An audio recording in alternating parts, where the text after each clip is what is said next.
Charlie, I think you will nearly all know that. One of the ministers. Andy is down at Faithworks this morning, so he's leading their meeting down there. As you may remember, if you were here last week, we spent the beginning sermon of this series just looking at the beauty and awe and wonder of creation and this world that God has given us. And there's one clip I wanted to show, but I decided at the last minute to save it for this week because it moves us on to the next question. So do turn your eyes and look at this small clip from 7 Worlds, 1 Planet. Let's watch this together.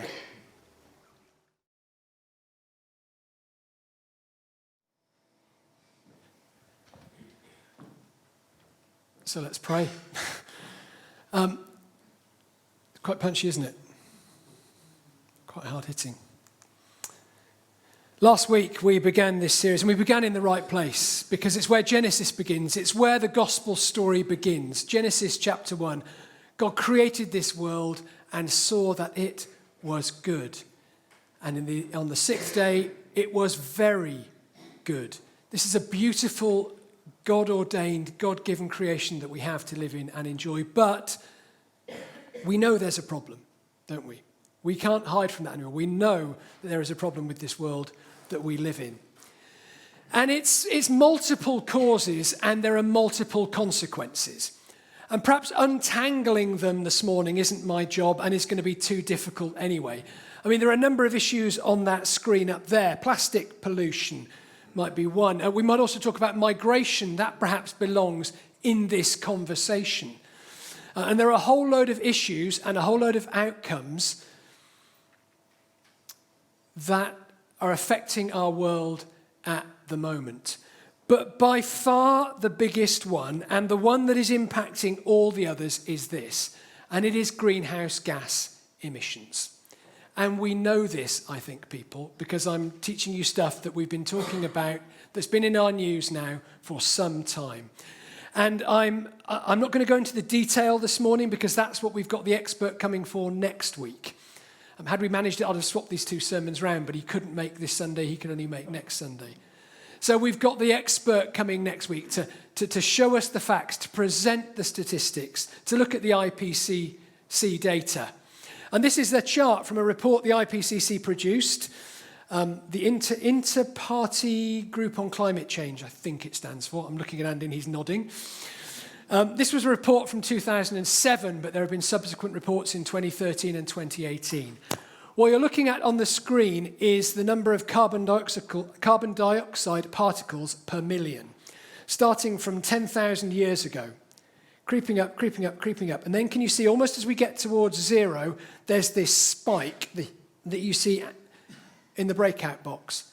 That is basically the Industrial Revolution. That's the effect of the Industrial Revolution on carbon dioxide in our atmosphere. And we know the problem. The carbon dioxide in the atmosphere traps the sun's rays and is heating our planet. And it's by far the biggest issue that we have to tackle as humanity. I heard somebody describe it like this. It's like we've all been invited to this beautiful, sumptuous banquet. God's creation is good. It's wonderful, and we've been feasting at this banquet for years, for decades, for centuries, and everyone forgot who invited us, and we're there feasting away and feeding away, and no one's quite sure who keeps putting the food out or where it's coming from, but we're thoroughly enjoying it.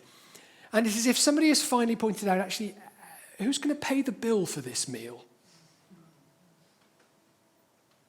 And then we suddenly discover, actually, well, hold on, haven't got the resources to pay. We've been borrowing, we've been overdrawn on our planet's resources for a long time, and it's time to pay the bill.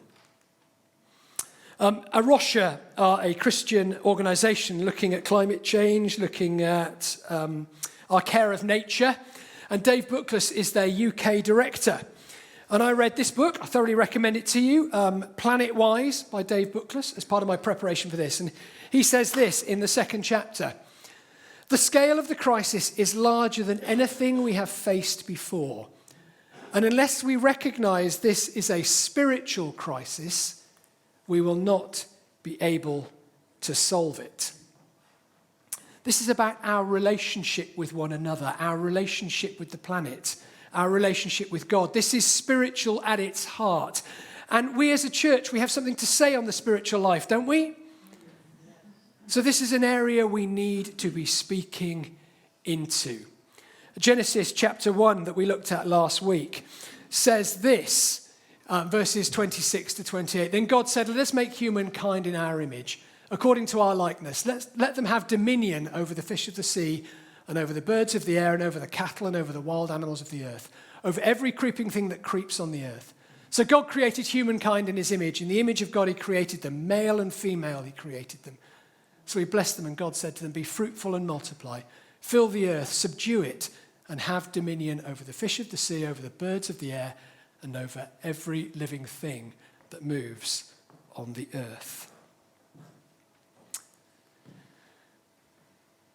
So the first thing I want to think about this morning with you is this word dominion. You saw it came up twice in that reading, didn't you?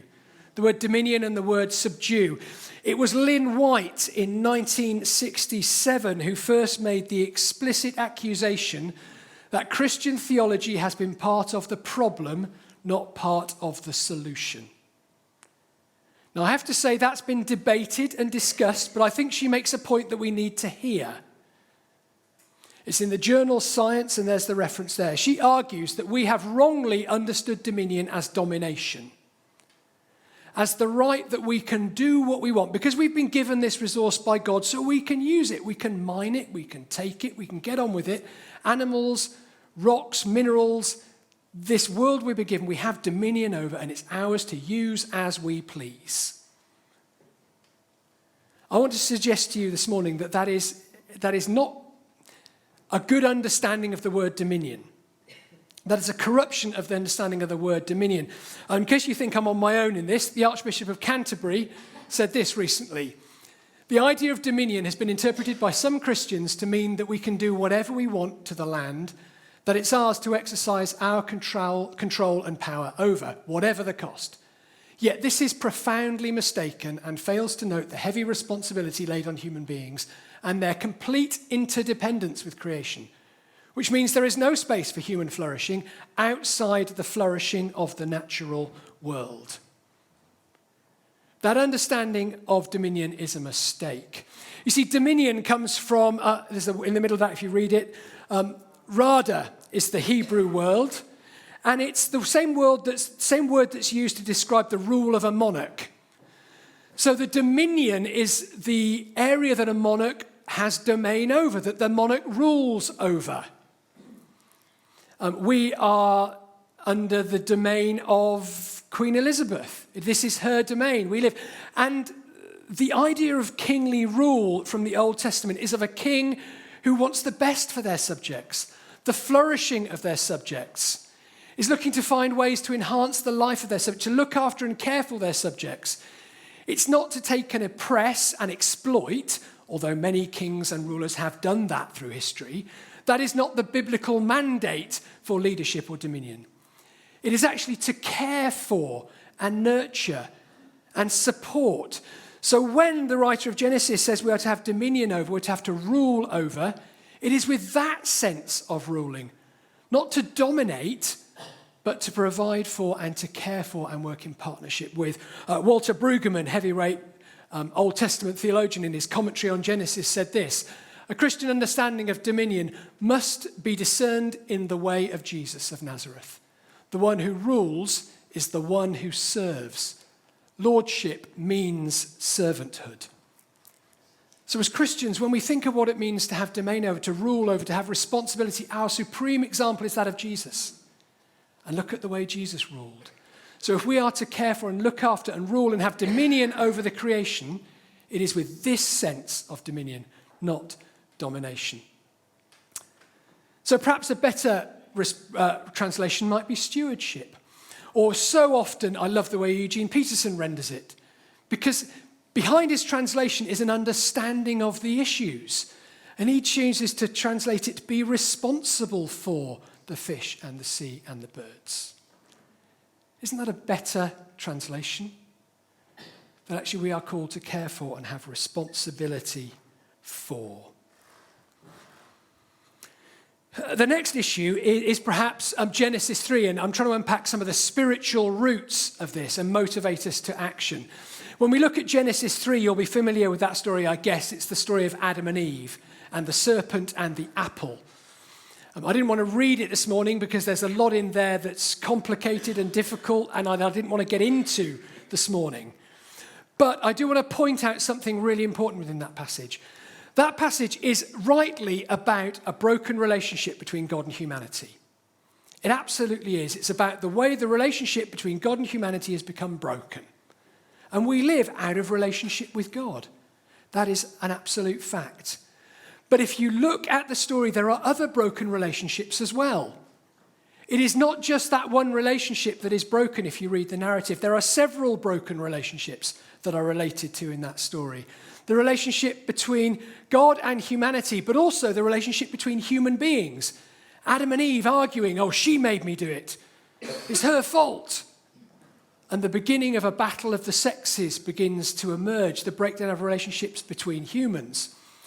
Between humanity and the natural environment, we see that relationship damaged and broken. And the relationship between God and his creation. So as evangelicals, we've perhaps rightly focused on one element of the broken relationships in Genesis 3 and the solution to it. But there are other broken relationships that need our attention that perhaps we have neglected to our cost. Does that make sense? Are you with me? Thank you, Miles. Genesis 3, verses 17 to 19, again the message. The very ground is cursed because of you. Getting food from the ground will be as painful as having babies is for your wife. You'll be working in pain all your long life. The ground will sprout thorns and weeds. You'll get your food the hard way, planting and tilling and harvesting, sweating in the fields from dawn until dusk. We know that our relationship with Saul, what should have been a fruitful enterprise, has become struggle and ordeal. Yeah, sorry, Jess, the reference to baby due very soon. Oh, actually, in fact, I should mention Mark and Christy Sage had a baby this week. If you know them, if you've met them. Baby Austin was born on Thursday, 8 pounds 1. So, very healthy baby boy. So we're very delighted and pleased for them. But I'm sure childbirth was a struggle. And here's a reference to, sorry, that's a typically male thing to say, isn't it? I get so much trouble in my wife for making comments like that. I'm going to back out of this subject before I get into more trouble. So if those are the broken relationships between God, humanity, and creation, then Christ is our solution. Ruth Valerio, who I tried to get to come and speak, unfortunately she's booked for the next 18 months. So she's I'm not surprised with a title like this, Global Advocacy and Influencing Director for Tear Fund. I want that job when she's done with it. It's quite a title. In her book, Saying Yes to Life, which is the Archbishop of Canterbury's Lent resource for this year, actually no, it was this one. Anyway, they're all good books. In the other book she wrote, that's back there, she says this: God's plan finds its fulfillment in Jesus, who affirms creation by choosing to become part of that creation and by dying and being raised to life again. It's not that God stays separate from his creation to provide the solution. God becomes part of creation. Therefore, by validating it, by endorsing this stuff, by becoming part of our material world in the person of Jesus, he's saying that this is good, and part of the incarnation, part of the story we tell of Jesus is that this is a good world. That God's not doing it, that God didn't do it from outside. He became part of and validated all of the effort and the toil and the struggle and the humanity of being us. And it goes on that as part of Jesus' work, Paul in Colossians 1 says this: in him, that's in Christ, all things in heaven and earth were created, things visible and invisible, whether thrones or dominions or rulers or powers, all things have been created through him and for him. And I need to be very specific here. The Greek word for all things means all things. It does. It means all things. That's the lot. That's all that broken stuff that we referred to in Genesis. All of that brokenness finds itself swept up and restored in the work of Christ. And in Revelation 21, this beautiful vision of a renewed world and a renewed heaven that we hope for and we strive for and we work for, that is the fulfillment. Behold, I am making all things new. So we do have hope, but we have a role within this. We have a role in following Jesus. Jesus has done the work. We have a role in participating in its fulfillment, in bringing it to fruition through sharing the gospel with other people, but also by addressing these other broken relationships. And in relation to climate change in particular and global emissions, I think we have a responsibility as disciples of Jesus to think about reducing our carbon footprint. In fact, if we think of Shirley's prayer this morning, praying that we wouldn't see a rise in sea levels, that we would see temperatures come down, whenever I hear a prayer like that, I'm thinking, how can I be the answer to this prayer? How can I be part of the solution to this prayer? Jesus, how can you use me? And you know, the biggest thing we can do is this. This is the biggest thing we can do. And I think it is, and I'm not going to mince my words this morning, folks. I think this is Christian discipleship. As much as sharing the gospel and being involved in evangelism and seeking souls, caring for this world that God has given us and how we respond to this issue is part of what it means to be a Christian. And here are the 4 biggest ways we can make a difference and respond. The first is not a popular one, I know. But it is scientifically backed up, and again, I'll let Dave do his work next week to give you the figures for it. But the biggest single difference that you can make to reducing your carbon footprint is to eat less meat.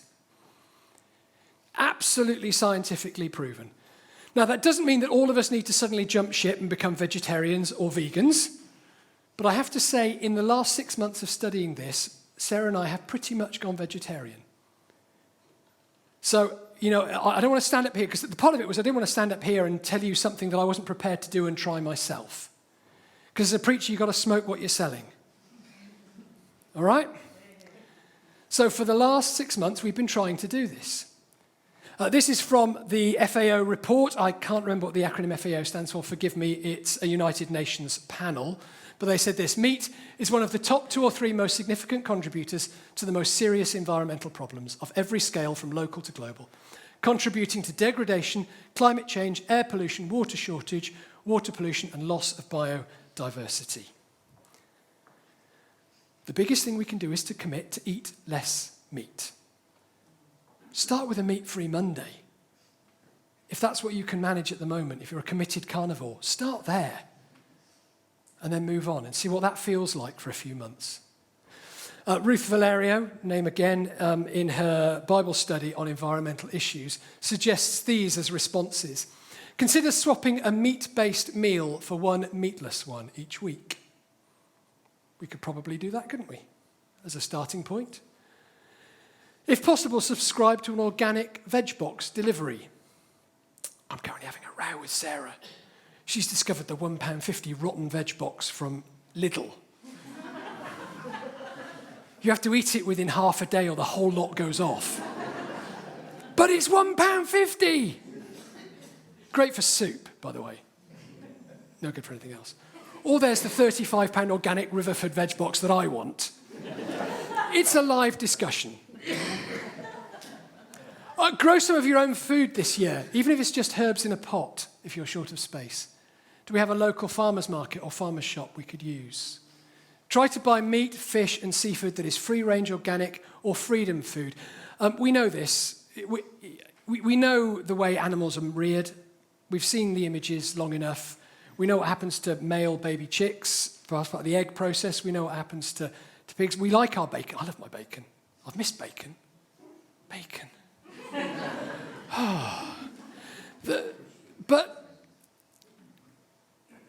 So if you are going to eat meat, go to Bachelors, buy it from them and ask where it came from. Because actually well-reared, well-resourced, well-fed, cared-for cattle can actually be a contribution to the way the world is going. But it's the mass farms, it's the big producers, it's the places McDonald's get them beef from to make them that number of burgers. that are the problems. And if there's a fair trade alternative, buy it. I'm going to move on. Second, so if the biggest thing you can do is to commit to reducing your meat consumption. The second is think about where we get our energy from, our energy supplier. We recently moved to a company called Bulb. Other energy suppliers are available. But if you want to see me for a discount code later, then talk to me about it. There are plenty of other energy suppliers who are committing to provide sustainable sources of energy. So getting their energy from solar, from wind, and from other places. Find one of those energy suppliers and switch. We actually were cheaper than paying for Empower, who are part of the big nuclear. So find an energy supplier that doesn't use fossil fuels. That's the second way you can make a big impact. The third one, I know, is a toughie. Is think about how we travel. Because the way we travel, the way we move around by car or by plane in particular, are the other big source of greenhouse gases. And it's difficult. You know, we've been wrestling about holidays this year. I've got 2 flights already booked this year into Europe for events. But we were talking about a summer holiday, and we're having this conversation. We'd really love to go and see Canada. Beautiful place, but should we?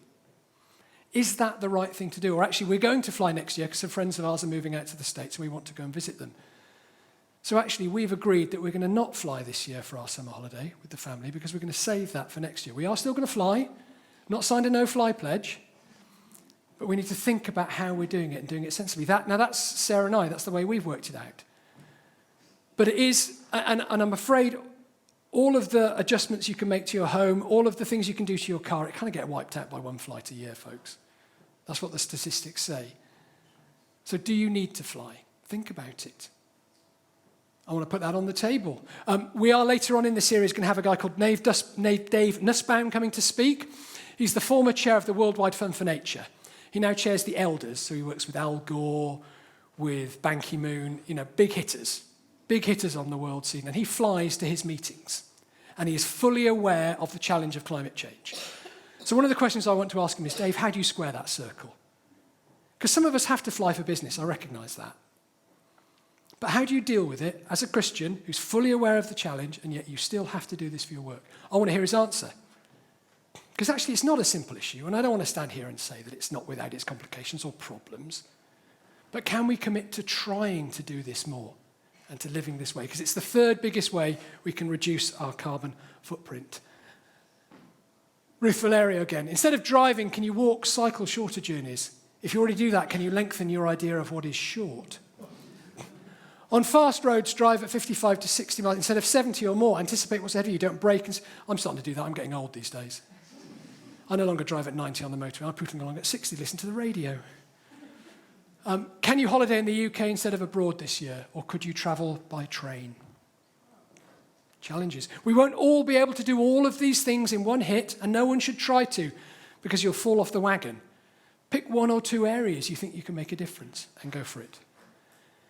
And then the final area, the fourth of the 4 ways you can make a difference is, it's broadly called put your house in order.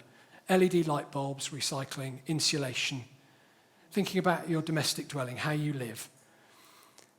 Take a look, plenty of companies doing free energy surveys to look at the efficiency of your home and places you could make savings to reduce the energy that you use. I'm getting a nod from our engineers down here. So that's the 4th area you can make a difference, is can you work to put your house in order? As the bulbs go out, switch to LED low energy bulbs, those sorts of things. God saw that it was good. He's given us this beautiful creation, but we know there's a problem. And this quote is what sent me down this loop. 6 months ago, I read this on a Facebook page. Environmental scientist, meteorologist in the States, Gus Speth. I used to think that the top environmental problems were biodiversity loss, ecosystem collapse, and climate change. I thought that 30 years of good science would address these problems. I was wrong. Top environmental problems are selfishness, greed, and apathy. And to deal with these, we need a cultural and a spiritual transformation. And we scientists don't know how to do that. I thought, well, I'm supposed to be a spiritual leader.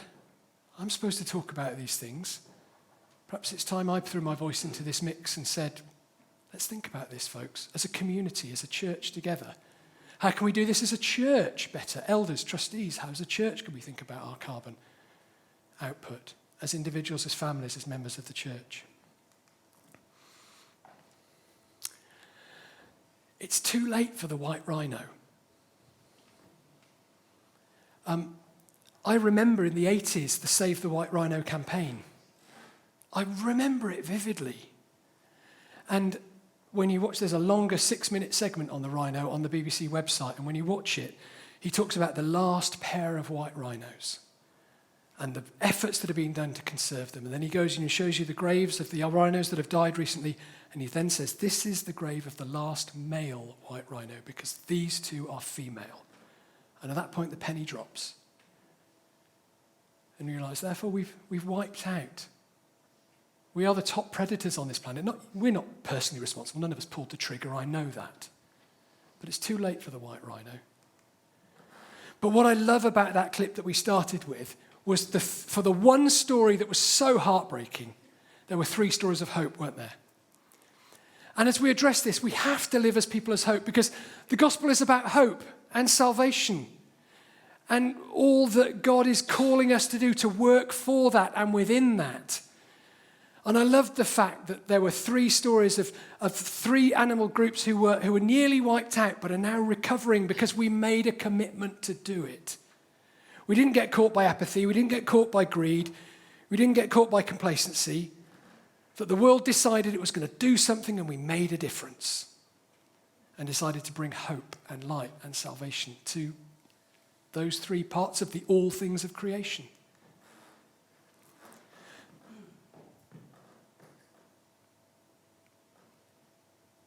So what are we going to do about it?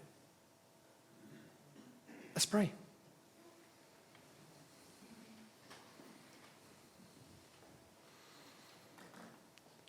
Lord God, you've given us a beautiful world and it's in trouble. And we are stewards of this beautiful world. We have dominion over it. Save us from complacency, save us from apathy. Help us to do what we can. Okay, it might be a small amount in the light of China building power stations every day. Help us to lobby and campaign against that and shape our world. But in the areas that we do have control, stir us to action, Lord. For the sake of your honor, your glory, and this beautiful world you've given us as a gift to live in and enjoy. In Jesus' name, amen.